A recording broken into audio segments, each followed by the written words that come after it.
nasisira na yung pamilya natin and you don't care? Mas maraming importanteng bagay kesa sa daddy mo. And right now, I am meeting someone important. Get rid of Sir Nay. Ipapatay na natin siya. Pwedeng galamin si Uncle. Nasaan po si Tito Abel? Umalis. May iniwan siya para sa'yo sandali Hindi natuloy ang party. Ayoko siyang masaktan. At higit sa lahat, ayoko siyang mapahiya. Sa totoong buhay pala, meron talagang safe haven. Akala ko sa panaginip ko lang yun. Sana nasa loob ang mga sagot na hinahanap ko. Siguradong andito na ang susi sa mga pagkatao natin. Parang may narinig akong pamilyar na boses eh. Ulit sa akin lahat ng anak ko. Si Nina, hindi ko pinapansin. Bakit ka pasama si Nina dito? Anak ko si Nina kay Maggie. What? Nagigilty po kasi ako sa nagawa ko kay Tito Abel eh. Nagkataon lang po talaga na I was hurting. Gusto mo ba bumawi? Dadaling kita kay Abel para makapag-usap kayo. Nina would like to talk to you. Nina, I'm very sorry. Wala naman po kayong nagawa sa akin masama eh. You've always been so good to me. Malapit kayo sa akin. Tito, can I call you Daddy? Ako po si Ana Karenina Villarama. Ako naman po si Ana Karenina Kaluya. Gusto po sana naming hanapin yung nanay namin. Alam niyo ba yung pangalan niya? Hindi po kami sigurado eh. Mukhang mahihirapan kayong dalawa. Maraming babaeng pumupunta ditong buntis, tapos umaalis sila pagkapanganak nila.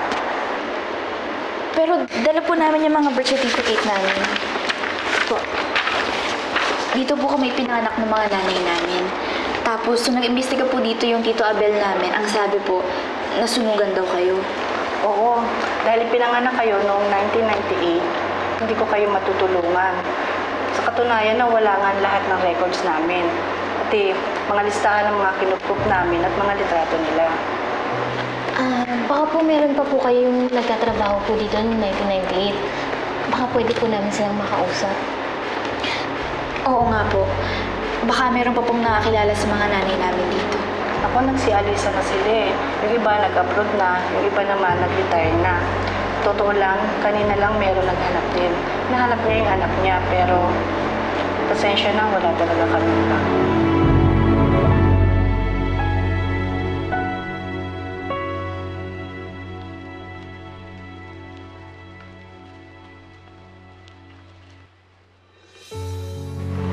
Nawawala po ang memorya ko dahil na-aksidente po ako noon. Baka po kasi taga dito ako at dito po ako nanganak. Ano bang pangalan mo at kailan ka nanganak dito? Alice Vergara po ang pangalan ko. Pero hindi ko po alam kung dito po ako nanganak. Ganito, papahanap ko ang files nyo. Pero huwag kayong umasa. Kasi nasunugan kami 5 years ago. Kaya kung 2008 ka nanganak, makikita namin ang files mo. Naku, malabong taong yung ka nabuntis, Alice. Magkakilala na tayo na, pero hindi ka naman nabuntis, di ba? Oo nga po, kasi 15 taon na po nawawala ang memorya ko. Baka bago po noon ako nabuntis. Sa palagay ko, hindi ko kayo matutulungan. Lahat ng files namin, wala nang nasunugan kami, nawala.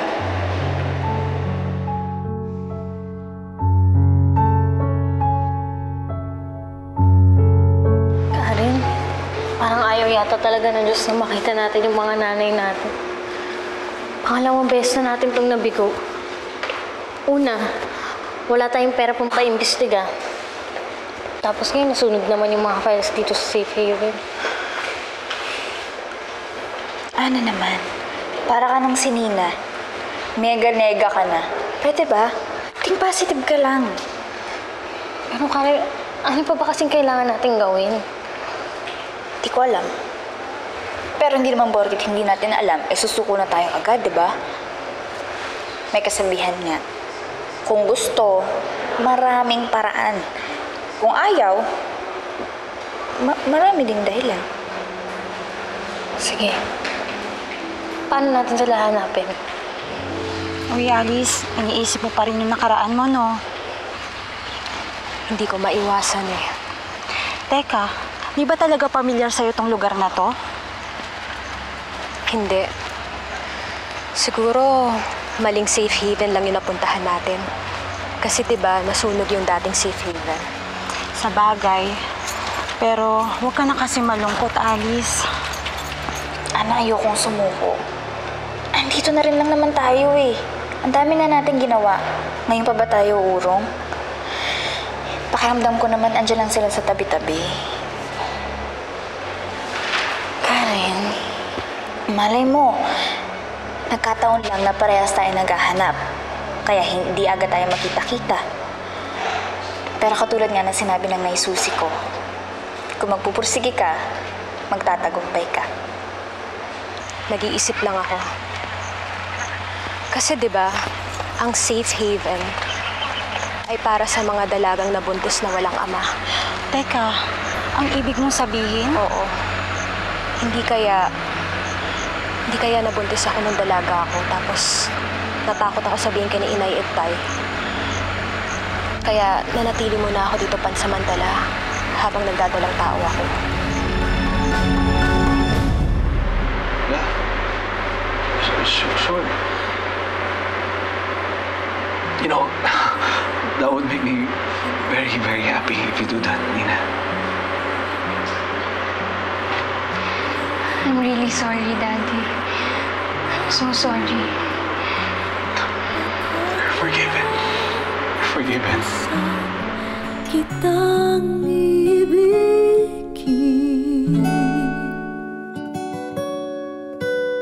kahit na ilang tinig ay kaya kong tapakan kung yan ang paraan upang landas.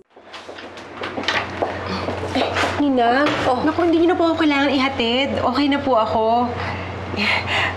Tsaka Ninang, yung sinabi ko kanina, totoo yun. Nandito lang naman talaga ako dahil alam ko may problema si Abel. Daisy, you don't have to explain to me. Okay lang yon. Alam ko namang close kayo ni Abel eh. At saka mabuti naman at nasabi niya sa'yo lahat. Opo. And I understand the situation. Nagulat lang ako nung umpisa. Actually, lahat naman tayo nagulat eh. We didn't expect it. Sige po, alis na po ako. Balitaan niyo lang po ako sa developments ng mag-ama. Sure, of course. And speaking of mag-ama, tatawagan ko ang asawa ko para malaman niya yung latest development. Sige po, bye-bye, Ninang. Ingat ka, ha?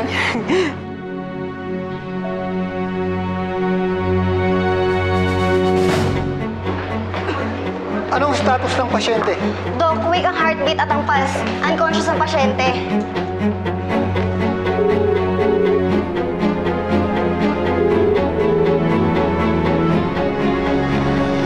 Lagay niyo ng cardiac monitor.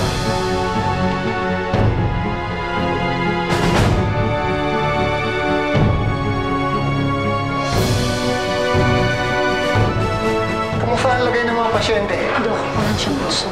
Dok, dito rin wala ng pulso.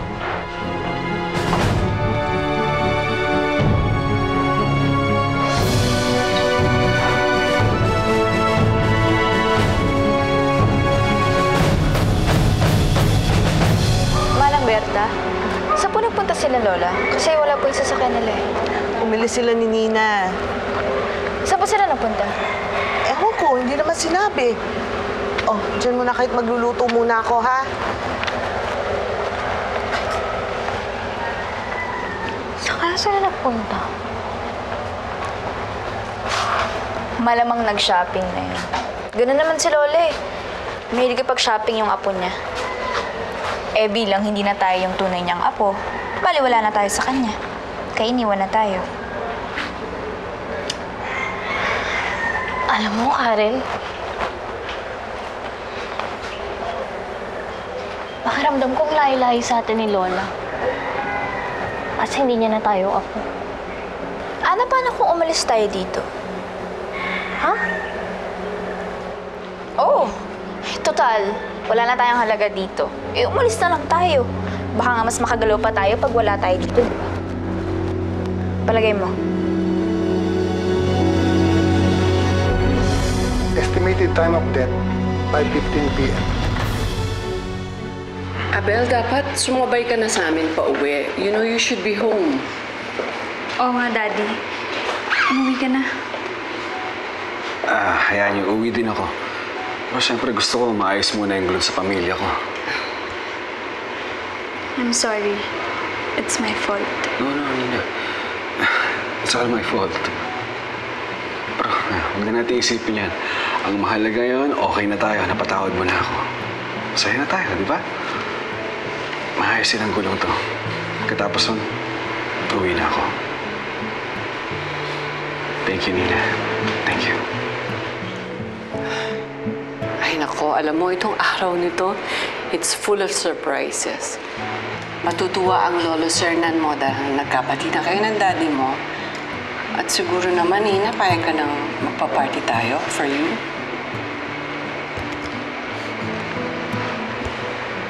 Yes, Lola. Gusto ko pong malaman ang lahat na anak ako ni Tito Abel. Ni Daddy. Thank you. We better go, ha? Para mabalitaan ito ang Lolo Sernan mo at hindi ko makontak eh. Abel, ha? Mauna na kami. Sige, ate. Alright. Ingat kayo, Nina. Yep. Okay.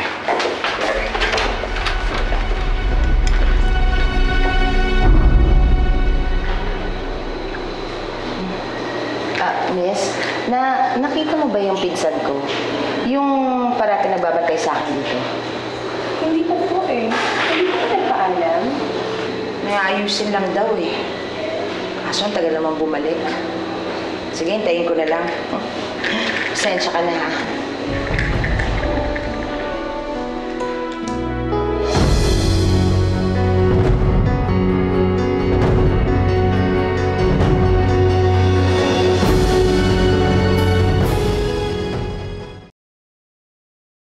Halika na. Umalis na tayo dito. Karen, ayokong umalis. Mas mabuti na yung nandito tayo kaysa magpagala-gala tayo sa labas. Ana, wala namang masamang gumala eh. Tsaka isa pa masaya yun. Parang adventure. Oh, parang treasure hunt. Tayong dalawa yung hunters, yung mga nanay natin yung treasure. Karen, ayoko pa rin. Ayokong iwan si Lola Carmela. At kung sakali man naalis ako, gusto ko alamin ni Lola dahil ayokong mag-alala siya sa akin. O edi sige, magpapaalam tayo kay Lola pagbalik nila ni Nina. Yun naman kung makakausap mo pa siya. Sa kabila ng malabundok na damit na binili niya para kay Nina. Karen, desidido ka na talagang umalis? Oo.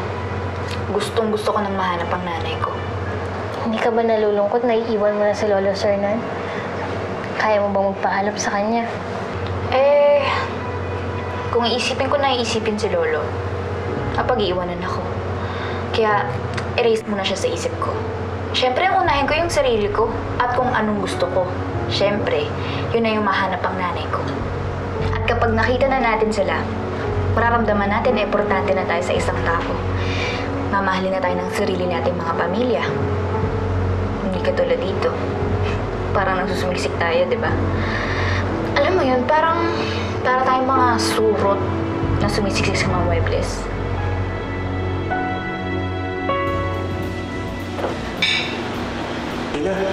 Upo ka muna, Brian.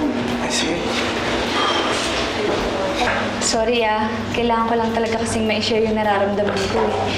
Sobrang saya ko talaga. Ayaw mo ba mag-share kina Ana at Karen?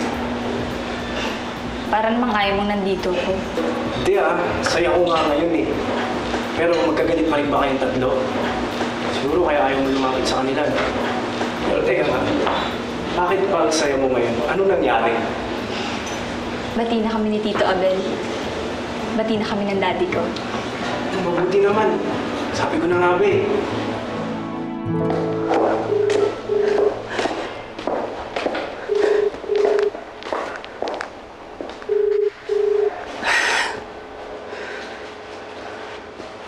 Hey, ma'am. Oh, Delphine. Asan ang sir mo? Ma'am, bigla na lang po siyang umalis kanina. Ha? May kausap po siya sa cellphone pero hindi naman po sinabi kung saan pupunta. Bakit hindi mo sinamahan? Ma'am, sinabi ko po na ako na lang po magdadrive pero ayaw po niya. Mukhang kailangan po siya lang daw po mag-isa. Diyos ko, nasan kaya si Sernan? Ma'am Carmela, may mga pulis po dito na gusto kayo makausap. Mga pulis? Opo eh. Mrs. Carmela Monteclaro? Ako ngayon. May masama pong balita. Na-aksidente po yung asawa niyo. Grabe, Brian. Ang saya ko talaga ngayon. Baka mamaya hindi na ako makatulog. Baka dapat magkwentuhan na lang tayo buong magdamag. Okay lang sa akin, wala naman akong pasok bukas. Ikaw talaga. Pero alam mo kung anong naisip ko? Na-realize ko tama si Ana. Kailangan pahalagahan ko yung mga taong kasama ko habang nandiyan pa sila sa tabi ko. Panahon na rin siguro para patawarin ko tatay ko, no? Oo, Brian. Kasi ang sarap sa pakiramdam eh. Pakiramdam ko nga ngayon, buo na ulit ako eh. Alam mo, buong buhay ko, pakiramdam ko parang may kulang sa akin. Hindi kasi expressive yung adoptive parents ko eh. Tapos nalaman ko pangampon ako. Tapos nung nakilala ko na yung totoo kong pamilya, nalaman ko naman anak ko sa labas. Nila. Pero ngayon alam ko na yung lahat. At tanggap ko na yun, Brian. Parang kompleto na ulit ako. Tsaka naisip ko, hindi na rin ako dapat maging emo ngayon. Kasi matagal ko nang hinahanap, nakita ko na. Nalaman ko na yung nakaraan ko. Kaya mas naiintindihan ko na yung sarili ko. Oo nga, kaya think positive ka na. Tsaka lagi kang mag-smile kasi bagay sa'yo yun. Alam mo ba, pag nakangiti ka, ikaw yung pinakamagandang babae sa buong mundo. Nox. Thank you. I'm just so happy, Brian. Parang wala nang makakasira sa happiness ko. Kain na tayo. Sorry, pinawasan ko na eh.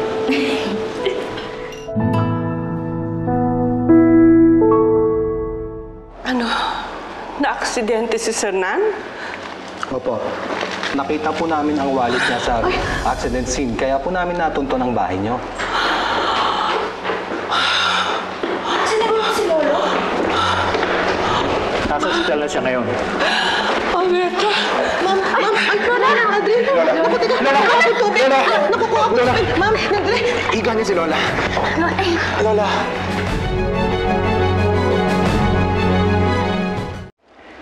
Lola, kamusta na po yung pakiramdam niyo?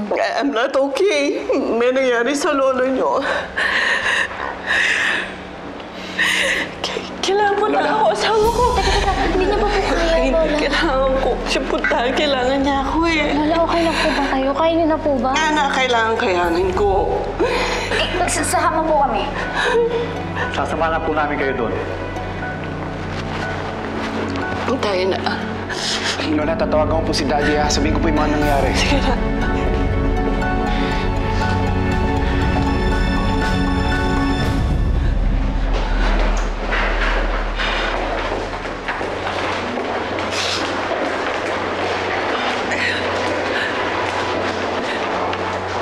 Miss, may pasyente kayo dito, asawa ko.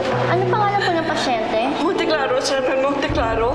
Naku, ma'am, kanina pa po namin kayo hinihintay. Sumunod po kayo sa amin kasi kailangan na pong operahan ni Mr. Monteclaro.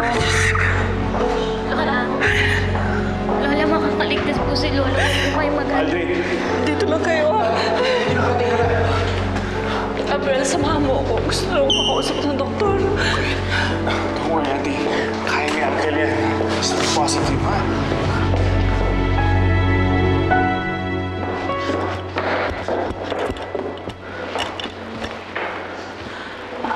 Manang Berta? Bakit walang katao-tao? At saka saan niyo dadalhin yung mga yan?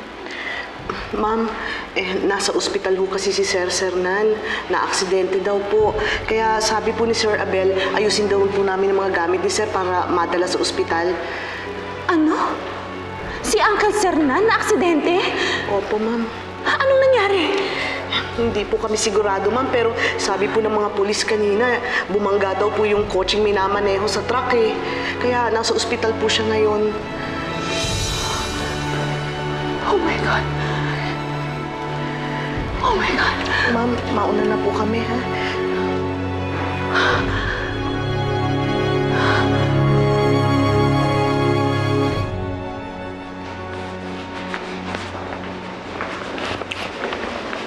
Karen, kain ka muna. Ana, hindi na tayo aalis. Hindi ko iiwan si Lolo. Gusto kong magalit sa sarili ko. Dahil ginusto kong iwan si Lolo. Ang ing-ing-ing ko talaga. Karen, yan. Okay lang yan. Ang importante, hindi natin iniwan si Lolo. Pati si Lola. Ako, yung dalawa. Hindi naman kayo mga tunay na apo, diba? Makare-a kayo dyan. Hala, pwede ba? Pigilan mo na kami. Na-aksidente na nga si Lolo eh. Oh, tsaka teka nga. Kami tong mga samped na alalang-alala kay Lolo. Tapos ikaw na tunay na apo na hindi man lang umiiyak. Ibig sabihin nun, wala sa dugo ang pagmamahal, Carla. Sa puso.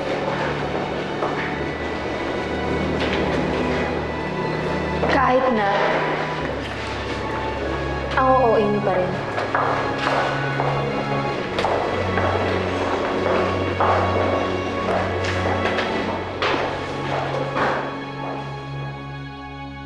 Ang sabi po ng driver na nagpagewang-gewang daw po ang kotse ng asawa ninyo, kaya sila mismo ang sumalip sa truck.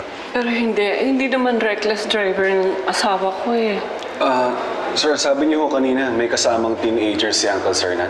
Ha? Opo, at pareho na po silang patay. Wala po kami nakita kahit din ng dalawa. Kaya po ang gusto namin, tanungin kayo kung kilala niyo sila. Mas matanda ng konti ang lalaki, pero ang babae mga 15 years old lang. Si Nina. Hindi po yan si Nina yung kasama ni Lolo.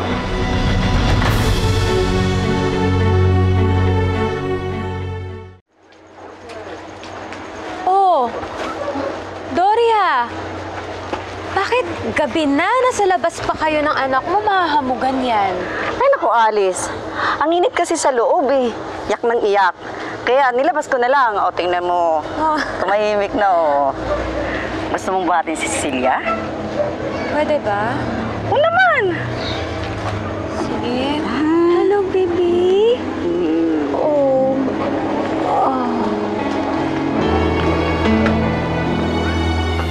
Kahit na ilang tinig ay kaya kong tapakan, kung yan ang paraan upang landas mo'y masundan. Oh, bakit malungkot ka? Ha? Wala. Sarap pala sa pakiramdam may anak, no? Iba ang pakiramdam. No, Aldrin, hindi si Nina. Hinatid ko siya kanina sa restaurant at mag-uusap daw sila ni Brian. Salamat sa Diyos. Eh, sino kaya yung kasama ni Sir Nan? Hindi ko alam, Auntie. Siguro pupunta na ako morgue to check. Aldrin, tawagan mo si Nina. Sige, ako na magbabalita sa kanya.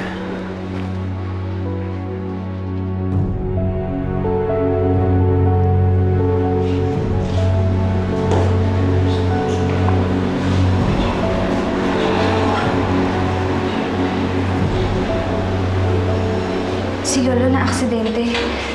Nasa ospital siya ngayon. Gusto mo samahan kita, Nina? Sige, Brian. Nina, huwag kang mag-alala. Magiging okay din ang lahat. Hindi ko mapigilan, Brian eh. Ganito rin kasi yung nangyari kay Mami noon. Akala ko okay na siya, pero pagising ko. Kala naman akala ko perfect na yung lahat, tsaka pa nangyaring ganito. Aksidente pa si Lolo.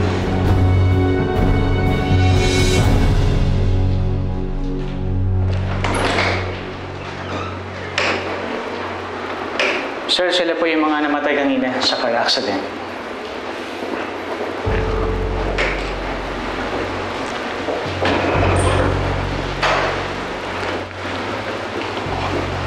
Oh, Aldrin. You don't have to come here. It's okay, Dad. Saka na lang po natin pag-usapan yung problema natin. Ang mahalaga ang ginagawa natin to para kay Lolo. Of course, of course. Sir, ito po yung isang lalaki na kasama kanina. Kilala niyo po ba ang lalaking ito? Hindi, sir. Ngayon ko lang siya nakita. Ikaw, Aldrin. Ano ba siya? Hindi ko din po kilala eh.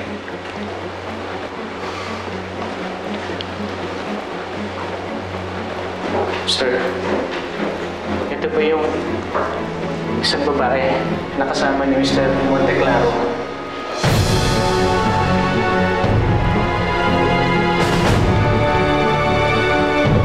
Bakit siya kasama ni Uncle?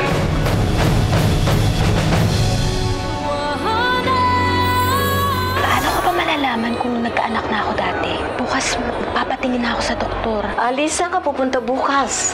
Nay. Dok. I have good news and bad news for you. She survived the operation. The downside, na-stroke siya habang ginagawa namin ang operation. Hindi mo natin malaman kung anong magiging epekto ng pagkaka-stroke niya kanina. It looks like wala na tayong dapat gawin. Mukhang kinakampihan tayo ng lang. Huwag kang kampante, Ruth. Hindi pa patay ang uncle mo na aksidente lang. Auntie, siguro kailangan niyo na magpahinga. Baka mamaya kayo naman magkasakit eh. Salamat, Ruth. I really appreciate this. Basta may kailangan po kayo, Auntie. Sabihin niyo lang po sa akin, nandito lang ako. Magdasal ka na hindi siya makapagsalita. Dahil kung oo, lagot ka pa rin. Oh, Nay. Sir Ben. Oh, Nay, alam mo ba kung bakit magkasama si Angel at si Uncle?